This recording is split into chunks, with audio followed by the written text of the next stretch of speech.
Hello दोस्तों, आप सभी लोगों को धनतेरस की ढेर सारी शुभकामनाएं। मेरे भाइयों, ये जो धनतेरस है, धन की वर्षा है ना, आप सबके जीवन में भी आए भाई। और ये कब आएगी? जब आपका सिलेक्शन होगा। तो मेरे दोस्तों, आज ये सेशन सभी बच्चों को बहुत खास, बहुत इंपॉर्टेंट होने वाला है, क्योंकि यहाँ पर बताने वाला हूँ आरआरबी जेईई एग्ज़ाम 2025 जो अभी आने वाला है, उसको आपका क्या मास्टर प्लान होना चाहिए, जिससे कि फर्स्ट अटेम्प्ट में ही आपका एग्ज़ाम निकल जाए। अच्छा, यहाँ पर कुछ पॉइंट्स होते हैं जो बहुत इंपॉर्टेंट होते हैं, आप सब लोगों को जान लेना चाहिए एग्ज़ाम की प्रिपरेशन करने के पहले। चलो सर, स्टार्ट करते हैं। और आज तो धनतेरस है, बहुत हर्षोल्लास के साथ आप मना रहे होंगे। बिल्कुल अपने माता पिता के साथ मनाइए। बाकी फिर देखते हैं अगली बार धनतेरस जो होगी भाई, वो तो सिलेक्शन वाला धनतेरस होगा, तो जब पैसा होगा अपने पास तो खरीदने में भी मज़ा आएगा। तो यहाँ पर आप देख लो, सबसे पहले मैं आपको बता दूँ CBT 1 एक्चुअली होता क्या है कि हम एक इंजीनियर है, जैसे मैं भी एक इंजीनियर हूँ, तो ये ओवर कॉन्फिडेंस में हम लोग भी रहते हैं और आप भी रहते होंगे, मुझे ऐसा पता है। जैसे कि यहाँ पर मैथमेटिक 30 मार्क्स का आता है, रीजनिंग 25 की, जनरल अवेयरनेस 15 का, साइंस आपकी 30 की, टोटल 100 क्वेश्चन 90 मिनट में। अब सर हम लोग करते क्या है, हम लोग इस गलत फहमी में रहते हैं कि अरे यार, मैथ भी कर लूँगा, मैं बीटेक हूँ, इंजीनियर, रीजनिंग भी कर लूँगा, जनरल अवेयरनेस भी कर लूँगा, जनरल साइंस भी कर लूँगा, सारा कुछ कर ले जाऊँगा। ऐसा कुछ भी नहीं। लेकिन एक्चुअल में क्या होता है, जब आप एग्ज़ाम देने जाते हैं तो पता ये चलता है यहाँ से कुछ नहीं होता। मैथ आप कर रहे होते हैं, 60 मिनट ही ले लेता है, बाकी का टाइम बचता ही नहीं है। तो एक परफेक्ट स्ट्रेटजी आपके पास होनी चाहिए, तभी आपका सिलेक्शन हो पाएगा। आप खुद सोचो, आप जितने घंटे पढ़ते हैं उतना दूसरा भी पढ़ता है, हो सकता है आपसे ज़्यादा पढ़ता हो या आपसे कम पढ़ता हो, लेकिन जो कम भी पढ़ता है कभी कभार उसका भी सिलेक्शन हो जाता है। ऐसा क्यों? आपका क्यों नहीं होता? एक सेकंड के लिए सोच के देखिए आप लोग। तो मैं बता देता हूँ, इसके पीछे मेन रीज़न ये है कि हम कभी कभी ओवर कॉन्फिडेंस हो जाते हैं कि भाई मैथ तो मैं कर ही ले जाऊँगा, मैथ में कोई दिक्कत, कोई समस्या वाली बात नहीं है। अब होता क्या, कर तो ले जाएंगे सर, लेकिन क्या आप इसको 30 मिनट में कर पाएंगे? 30 क्वेश्चन 30 मिनट में अगर ये कर लिए तो 20 मिनट में ये कर लेंगे, 30 20 50, और बाकी 50 40 मिनट में आप ये कर लेंगे, तब ये पॉसिबल हो पाएगा, तब ये पॉसिबल हो पाएगा। लेकिन हम ऐसा सोचते ही नहीं, हमको लगता मैथ कर लेंगे। नो डाउट आप कर लेंगे, लेकिन बहुत ऐसे क्वेश्चन होंगे जो आप 2 से 3 मिनट ले लेंगे, लेकिन ट्रिक के माध्यम से वो आप 30 सेकंड में कर ले जाएंगे। कितना बड़ा अंतर है भाई। और इसी वजह से होता क्या है, कट ऑफ भी आपकी ठीक ठाक लेवल पे जाती है, कट ऑफ भी आपकी ठीक ठाक जाती है। तो मेरे दोस्तों, यहाँ पर जो कट ऑफ ठीक ठाक जाएगी ना भाई, तो आपको नंबर भी ठीक ठाक लाना होगा, मजाक से नहीं चलेगा। आपको सारे सब्जेक्ट पढ़ना होगा, इक्वली वेटेज हैं सबके।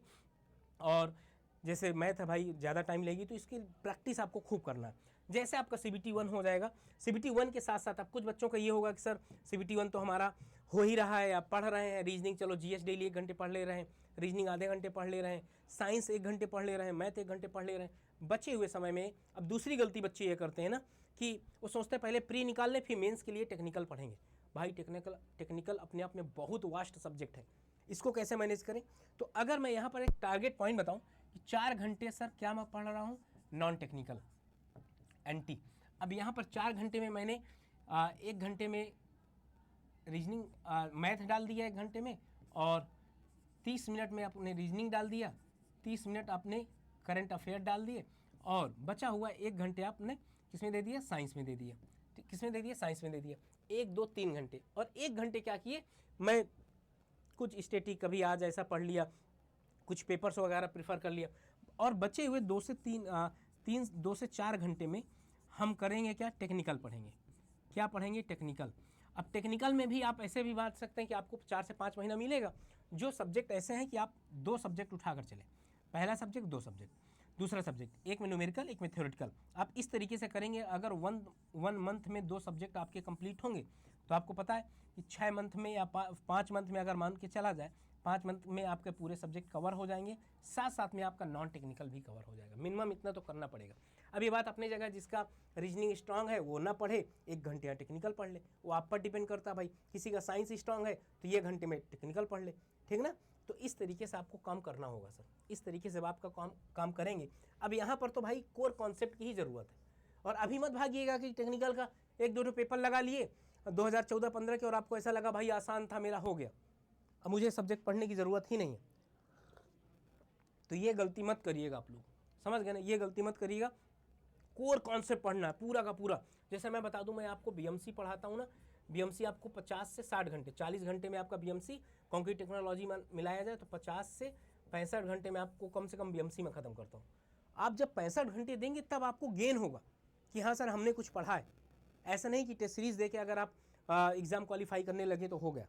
बिल्कुल वो एक प्रोसेस है, लेकिन कॉन्सेप्ट के बाद का प्रोसेस है, ठीक है ना सर। एक ये चीज़ आपको बता दिया हूँ। दूसरा क्या होगा, फार्मूला और शॉर्ट नोट्स। फार्मूला की भी आप एक नोट्स बनाते जाइए, शॉर्ट नोट्स भी एक नोट्स बनाते जाइए साथ साथ में। तो होगा क्या, एग्जाम के 1 महीना 2 महीना पहले आप देखोगे फार्मूला चार्ट आपका तैयार है, शॉर्ट नोट्स आपकी तैयार है और कॉन्सेप्ट वाली नोट्स तैयार है, तो आपको मेहनत नहीं करना पड़ेगा, केवल और केवल रिवीजन करना पड़ेगा। क्या करना पड़ेगा, केवल और केवल आपको रिवीजन करना पड़ेगा।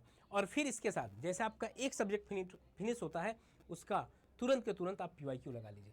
PYQ से आपको एक चीज़ होगा, मोटिवेशन आपको मिलेगा कि अच्छा यार मैं जो पढ़ाई कर रहा हूँ ये तो एग्जाम में आ रहा है, तब आपका मोटिवेशन और ज़्यादा बढ़ेगा, ठीक है ना। तो उसी हिसाब से आप PYQ लगाइए। और टेस्ट सीरीज हरदम प्रीफर किया जाता है जब आपका कॉन्सेप्ट क्लियर हो जाए तब, या लास्ट के मंथ में, लास्ट मंथ में आप टेस्ट सीरीज को प्रीफर करिए। और यहाँ पर जो सिली मिस्टेक होती है ना, उनसे आप सीखिए कि क्या गलतियाँ कर रहे हैं आप। हम लोग करते हैं, यहाँ कॉन्सेप्ट पढ़ते हैं, पढ़ के रख देते हैं, फिर बच्चे बोलते हैं सर भूल गए थे एग्जाम में। भाई उसको कम से कम एक बार नहीं, कम से कम 20 से 30 बार पढ़ना पड़ेगा। 20 से 30 बार रिवीजन करोगे तब आप ये समझ लो 70 से 80% आप गेन कर पाओगे। 100% तब भी नहीं होगा। किताबी तो एक ऐसी चीज़ है, जितने बार पढ़ो उतनी नई चीज़ें मिलती हैं, ठीक। तो ये आपको सब कुछ PYQ आपको बता दिया। तो देखो इस धनतेरस इंजीनियर्स अड्डा आपको क्या दे रहा है, मैं आपको बता दूं। अगर अभी आप इनरोल करोगे तो आपको क्या मिलने वाला है, सबसे पहले अड्डा 24/7 ऐप को डाउनलोड कर लीजिएगा। ट्रिपल वैलिडिटी स्टार्ट हो गई है आप लोगों के लिए।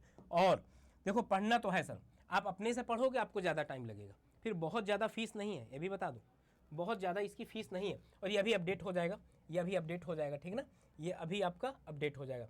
मैक्सिमम डिस्काउंट के लिए Y579 लगाइएगा, 2181 रुपये का आपको कोर्स पड़ेगा। और 27 मंथ की वैलिडिटी अभी चेंज हो जाएगी, जब आप परचेज करोगे 27 मंथ दिखने लगे, 27 मंथ की वैलिडिटी आपको मिल जाएगी, ठीक। और सबसे बड़ी बात यहाँ पर यही है कि सर सारे एग्जाम का एक्सेस यहाँ पर मिल जाएगा, और चाहे RRB JEE हो, SSC JEE हो, BTSC हो, UPSC हो, कोई भी एग्जाम होगा, सभी एग्जाम के एक्सेस यहाँ पर आपको मिल जाएगा। तो आपके लिए बहुत बढ़िया है, टेस्ट सीरीज वगैरह भी मिल जाएगा।